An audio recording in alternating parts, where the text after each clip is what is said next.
Jesus is making a bride fit for himself. Can I tell you this? There is going to come the day when you are going to look into his eyes, and he is going to look into your eyes, and he's going to say, my love, you are perfect. There is no spot, there is no wrinkle.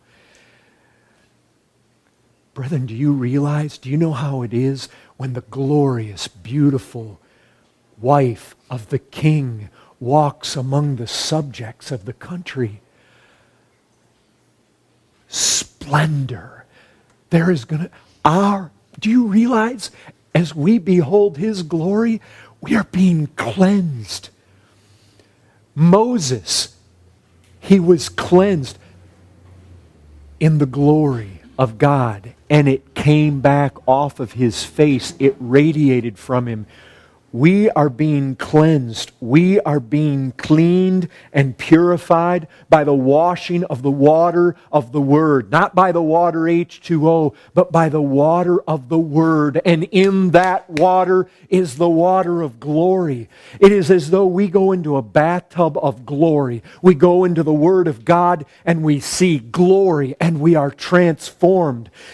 This is like going into a shower where from that shower head sprays glory and it hits us and it radiates back off of us. That's what happened to Moses. That is a picture of what happens to us. We behold this glory and we are being transformed into by degrees to the place where I want you to comprehend this.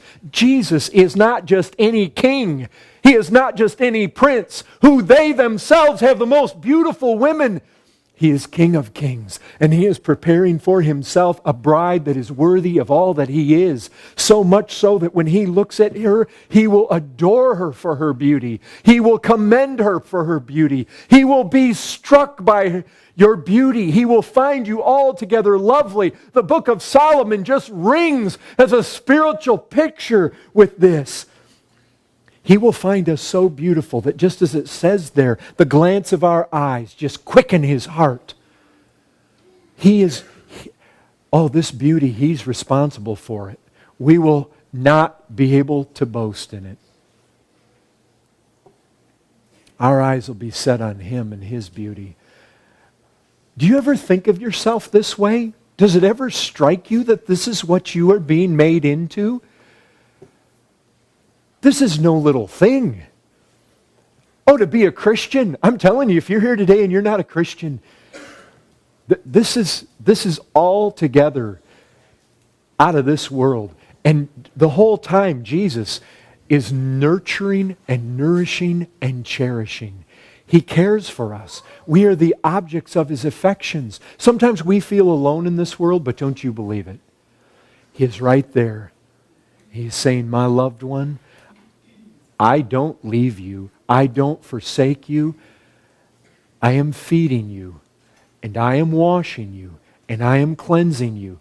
I'm well aware of the wrinkles, and I'm taking them out. Christian, have you found it this way? One by one, He deals with us. This sin, this idol. Now, sometimes He has to return to old things because they crop up again. But as we move through this life, He takes this edge off, this irregularity, this spot, this blemish, and He presents a picture. It's stunning. I mean, the thing about it is, we come into this world, it's not just like we're this river that flows up out of the high mountains up in the Himalayas where the snow is, and as it comes down, you've got a factory and it dumps garbage in, and then you got these people, they dump their raw sewage in, and so this thing becomes more and more filthy. Right at the springhead, we are utter corruption, born in iniquity. Our river is like that which gushes out of the sewage pipe at a big chemical plant. Before we had all these laws that prohibited so much of that, I mean, if you go back to Lake Erie in the 1970s and you looked at what came out of the steel mill, that's us. As this river flows now down to the ocean, Christ is making it into pure, pristine, cold drinking water that is without flaw. That's what's happening here. Cleansing, washing. Folks, let me tell you something. When you go into the Word of God, it is no little thing. Your daily time in that Word, no small matter. He is cleansing you by the washing of the water of the Word. That water doesn't cleanse you by sitting this book on a shelf and collecting dust. Again, no mysticism. I remember a woman, she had demons that would fly around her room at night, so she would sleep with her Bible on her chest. That's mysticism.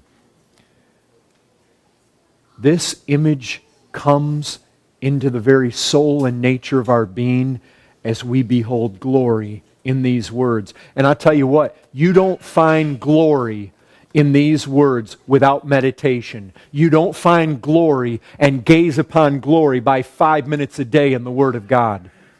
Those of you that take this serious, that Christ is cleansing and nourishing and bringing along, making holy, setting aside for Himself, no spot, no wrinkle, no blemish, nourishing and cherishing. He nourishes us by His Word. Man does not live by bread alone, but by every word that comes, flows, every word from the mouth of God. Brethren, this is where we need to be.